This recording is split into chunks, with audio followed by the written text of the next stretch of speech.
اور اس کے ساتھ برا سلوک کیا جاتا ہو۔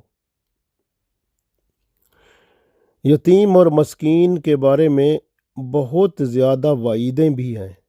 اب سورہ معون جو ہے اس میں آپ پڑھیں تو اللہ تعالیٰ نے ارشاد فرمایا، اعوذ باللہ من الشیطان الرجیم، بسم اللہ الرحمن الرحیم، ارأیت الذی یکذب بالدین، کیا ایسے شخص کو آپ نے دیکھا ہے جو قیامت کے دن کو جھٹلاتا ہے؟ یہ کون سا شخص ہے؟ فذلک الذی یدعو الیتیم، تو یہ وہ شخص ہے جو یتیم کو دھکے دیتا ہے۔ فذلک الذی یدعو الیتیم ولا یحض علی طعام المسکین، نہ خود کھانا دیتا ہے مسکین کو اور نہ کسی اور کو ترغیب دیتا ہے کہ تم مسکین کو کھانا دیا کرو، نہ مسکین کو خود دیتا ہے نہ کسی اور کو کہتا ہے، یتیموں کو دھکے دینے والا ہے۔ تو ایسے شخص جو ہیں وہ آگے پڑھیں تو یہ آپ کو پتہ چلتا ہے یہ جہنم میں جانے والے لوگ ہیں۔ تو اس لیے یتیم کی خدمت کرنا، حسن سلوک کرنا اور مسکین کا خیال رکھنا یہ پورے معاشرے کا حق ہے۔ اگر اسلامی حکومت ہو تو پھر اسلامی حکومت ان کا خیال رکھتی ہے۔ رسول اللہ صلی اللہ علیہ وآلہ وسلم نے یتیم کے بارے میں اور مسکین کے بارے میں حسن سلوک کی بہت ہی اہمیت پر زور دیا ہے کہ ان کا خیال رکھو، حسن سلوک کرو۔ اور حدیث شریف میں یہ آتا ہے، مسکین وہ شخص ہے جو اپنی حاجت کا مال نہیں پاتا، یعنی اس کے پاس اگر صبح کا ہوتا ہے تو شام کا اس کے پاس نہیں ہوتا، لیکن وہ کسی سے بات نہیں کرتا، سوال نہیں کرتا، کسی کو کہتا نہیں ہے کہ مجھے مدد کرو میری، بلکہ وہ اللہ کی طرف جھکا رہتا ہے۔ یہ خوددار آدمی ہوتا ہے، نہ کھڑا ہو کر لوگوں سے مانگتا ہے اور نہ ہی وہ کسی سے سوال کرتا ہے۔ یہ مسکین جو ہے اس کو ڈھونڈنا پڑتا ہے۔ اگر آپ مسکین کو ڈھونڈ کر اس کی مدد کریں تو یقیناً وہ ثواب پائیں گے جس کو آپ قیامت میں دیکھ کر خوش ہو جائیں گے۔ مسکین، اصل شخص جو مسکین ہے اس کو ڈھونڈیں۔ یہ ایسے لوگ ہوتے ہیں جو ظاہری طور پر تو امیر جیسے نظر آتے ہیں، اندر جو ہیں وہ غریب ہوتے ہیں، یعنی مسکین ہوتے ہیں، تو ایسے بھی ہوتے ہیں، تو ان کو ڈھونڈنا ضروری ہوتا ہے۔ جو مانگنے والا ہوتا ہے وہ تو ایک اوپن بندہ ہے نا، وہ کھلا بندہ ہے، سب کے سامنے ہے کہ بھئی پتہ ہے اس کو، وہ تو مانگ رہا ہے۔ مانگنے والوں کو نہ جھڑکو بلکہ اس کو دیتے رہا کرو، جس طرح سورہ دہا میں آیا ہے، وَأَمَّا السَّائِلَ فَلَا تَنْهَرْ، اور سوال کرنے والے کو مت جھڑکو۔ تو سوال کرنے والے کو مت جھڑکو، اگر آپ اس کو کچھ نہیں دینا چاہتے تو ادب سے، آرام سے اس کو رخصت کر دو۔ اگر آپ کے پاس ہے تو دے دو۔ بہتر ہوتا ہے کہ آپ جتنا اللہ نے توفیق دی ہے آپ اس کا ہاتھ خالی نہ جانے دو، بلکہ کچھ نہ کچھ دے دو۔ یہ بہت اچھی بات ہے۔ اسی طرح سے ضرورت مند جو ہے، یہ مسکین جو ہے، یہ اصل ضرورت مند ہوتا ہے۔ اس کی ضرورت جب آپ پوری کرتے ہیں تو جو اجر و ثواب ملتا ہے وہ قیامت کو آپ کو پتہ چلے گا، اتنا زیادہ اجر ہے اس کا۔ ضرورت مند کی ضرورت پوری کرنے پر قیامت کے دن مجاہدین جیسا اجر ملے گا۔ اور ایک عورت جو بیچاری بیوہ ہو گئی ہے اور اس کا کوئی اب دیکھ بھال کرنے والا نہیں ہے، یعنی اس کو مالی مشکلات ہیں، تو بیوہ عورت کی خدمت کرنے والا اور مسکین کی خدمت کرنے والا، یہ دو جو ہیں نا، مسکین اور بیوہ عورت، ان دونوں کی خدمت کرنے والا قیامت کے دن وہ بہت بڑا اجر پائے گا۔ اور حدیث شریف میں ہے کہ مسکین کی حاجت کے لیے دوڑ دھوپ کرنے والا بندہ اللہ کے نزدیک، یہ مسکین کی اور بیوہ عورت کی، دوڑ دھوپ کرنے والا بندہ اللہ کے نزدیک اجر و ثواب میں راہ خدا میں جہاد کرنے والے بندے کی طرح ہے۔ ایک راوی نے یہاں تک کہا ہے بلکہ وہ راتوں کو جاگنے والا اور دن کو روزہ رکھنے والوں کی طرح ہے۔ ماشاءاللہ، بڑی اس کی یعنی ان کی بڑی ہی اللہ تعالیٰ نے عزت رکھی ہے اور اجر بھی بہت رکھا ہے۔ اس لیے یاد رکھیں، جو مسکین ہیں ان کا خیال رکھیں، اور جو یتیم ہیں ان کا بھی خیال رکھیں، اور بیوہ ہے اس کا بھی خیال رکھیں۔ تو اس طرح سے بے سہارا کو جب آپ سہارا دیں گے تو قیامت کے دن اللہ کے رسول صلی اللہ علیہ وسلم آپ کو سہارا دیں گے اور ساتھ اپنے جنت میں لے جائیں گے۔ اس لیے یاد رکھیں کہ مسکین وہ لوگ ہیں جنہیں ضرورت زندگی حاصل نہیں ہوتے۔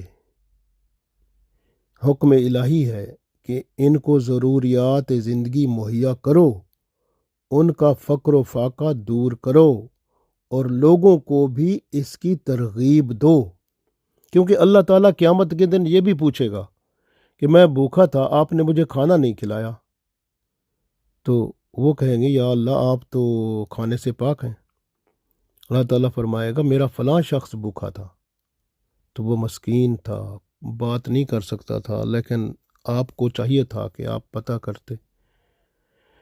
تو یہ خیال رکھنا چاہیے بندے کو کہ اپنے علاقے میں جو مسکین ہے اس کی مدد کریں، جو بیوہ ہے اس کی مدد کریں، جو یتیم ہے اس کا خیال رکھیں، تو اللہ تعالیٰ کے ہاں اجر و ثواب بھی ہے، اور اگر آپ خیال نہیں رکھیں گے تو پھر پکڑ بھی ہے۔ اس لیے یہ جو ضرورت مند ہیں ان کی ضرورت ضرور پوری کریں اگر اللہ نے آپ کو کچھ دیا ہے۔ اس کے بعد پڑوسی کے بارے میں حکم آیا، ارشاد ہوا والجاری ذی القربہ، اور حسن سلوک کرو کس کے ساتھ؟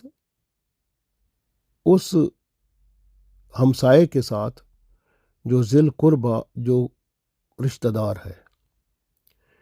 رشتہ دار ہمسائے کے ساتھ حسن سلوک کرو، یعنی والجاری ذی القربہ، وہ ہمسایہ، وہ پڑوسی ہے جس کا مکان تم سے متصل ہے یا جو تمہارا رشتہ دار ہے، اور جو تمہاری اسلامی برادری میں بھی شامل ہے اس کو بھی اس میں شامل کیا جاتا ہے۔ تو گویا وہ رشتہ دار جو آپ کے اور آپ کا ہمسایہ ہے، اس کے 3 حق ہیں۔ کون کون سے 3 حق ہیں؟ پہلا حق رشتہ داری کا حق، پھر مسلمان ہونے کا حق، پھر تیسرا ہمسائے کا حق۔ تو آپ کو سارے حقوق ادا کرنے پڑیں گے۔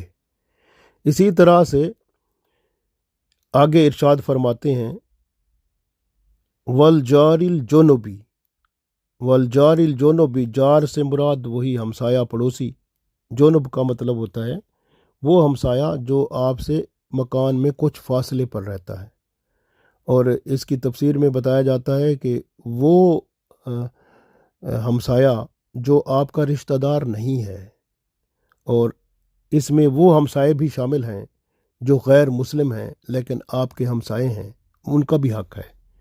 تو اس حساب سے وہ ہمسایہ جو مسلمان ہے لیکن آپ کے بالکل قریب نہیں ہے، بلکہ ہمسائے جس طرح رسول اللہ صلی اللہ علیہ وسلم نے فرمایا کہ ہمسائے کا حق 40 گھروں تک ہے، یعنی 40 گھر جہاں پر آپ کا گھر ہے اس کے سامنے 40 گھر، پیچھے 40 گھر، دائیں 40 گھر، بائیں 40 گھر، 40 گھروں تک ہمسائے ہوتے ہیں۔ تو اس لیے ان سب کا خیال رکھنا اچھا ہوتا ہے، ضروری ہوتا ہے۔ اللہ نے آپ کو دیا ہے تو سب کا خیال رکھیں، اللہ تعالیٰ آپ کا خیال رکھے گا قیامت کے دن۔ اس لیے یاد رکھیں وہ ہمسایہ جو آپ کا رشتہ دار ہے اس کے 3 حقوق ہیں، ایک رشتہ داری کا حق، دوسرا ہمسائے کا حق، اور تیسرا مسلمان ہونے کا حق۔ اور اگر ہمسایہ ہے لیکن وہ مسلمان ہے تو پھر آپ پر دو حق ہیں، ایک اس کے مسلمان ہونے کا حق، پھر دوسرا ہمسایہ ہونے کا حق۔ اور اگر وہ ہمسایہ جو ہے وہ آپ کا ہمسایہ غیر مسلم ہے تو اس کا ایک حق ہے کہ وہ آپ کا ہمسایہ ہے، اس لیے بطور ہمسایہ آپ نے اس کے حقوق پورے کرنے ہیں۔ اس لیے یاد رکھیں کہ حقوق اگر آپ پورے نہیں کریں گے تو قیامت کے دن اس کا بھی پوچھا جائے گا۔ رسول اللہ صلی اللہ علیہ وسلم فرماتے ہیں، بخاری مسلم میں حدیث موجود ہے، کہ جبرائیل علیہ السلام مجھے پڑوسی کے بارے میں اتنی تلقین فرماتے رہے کہ ان کی مدد کریں، اتنا تلقین فرمائی کہ مجھے گمان ہونے لگا کہ شاید پڑوسی کو رشتہ داروں کی طرح وراثت میں شریک کر دیا جائے گا۔ یعنی رسول اللہ صلی اللہ علیہ وسلم فرماتے ہیں اتنا تلقین فرمائی جبرائیل علیہ السلام نے کہ پڑوسی کو وراثت میں شریک کر دیا جائے گا، مجھے یہ شک ہونے لگا۔ بخاری مسلم میں حدیث موجود ہے، یعنی پڑوسی کا اتنا خیال رکھنا ہے۔ ایک حدیث ہے وہ مسند احمد اور ترمذی میں موجود ہے، رسول اللہ صلی اللہ علیہ وسلم فرماتے ہیں کہ محلے کے لوگوں میں اللہ کے نزدیک سب سے افضل اور بہتر وہ شخص ہے جو پڑوسیوں کے حق میں بہتر ہے، اور سب سے برا وہ شخص ہے جس کی شرارتوں سے پڑوسی محفوظ نہیں ہے۔ مسند احمد میں ایک حدیث ہے، آپ صلی اللہ علیہ وسلم فرماتے ہیں کہ ایک شخص جو پیٹ بھر کر کھانا کھائے اور اس کا پڑوسی بھوکا رہے تو اس کے لیے یہ کھانا جائز نہیں ہے۔ ارشاد ہوتا ہے پیٹ بھر کر کھانا جائز نہیں جبکہ اس کا پڑوسی بھوکا ہو۔ تو جب آپ کا پڑوسی بھوکا ہے تو اپنے کھانے میں سے اس کو دے دیں کچھ، تو آپ تھوڑا کھا لیں اور کچھ ادھر بھیج دیں۔ پڑوسی کو صدقہ اور ہدیہ بھی ضرور دیتے رہا کریں، اور اپنے قول و فعل سے اس کو اذیت تکلیف نہ پہنچائیں۔ حدیث شریف میں آتا ہے، مسند احمد میں حدیث موجود ہے کہ ہمسایہ جو عورت ہوتی ہے، یعنی پڑوسن جو ہوتی ہے، پڑوسی عورت، اس کے ساتھ زنا کرنا غیر ہمسایہ عورت کے ساتھ زنا کرنے سے 10 گنا زیادہ گناہ ہے۔ یعنی یہاں پر ارشاد ہوا کہ ہمسایہ عورت سے زنا کرنا غیر ہمسایہ کی 10 عورتوں کے ساتھ زنا کرنے سے بھی بدتر ہے۔ یہ حدیث کے الفاظ ہیں، یعنی اتنا زیادہ ہمسایہ کا حق ہے کہ آپ اس کا خیال رکھیں۔ اور اسی حدیث میں آگے آتا ہے کہ ہمسایہ کے گھر میں چوری کرنا 10 گھروں میں چوری کرنے سے بھی بدتر ہے۔ تو اتنا خیال رکھا جاتا ہے ہمسایہ کا۔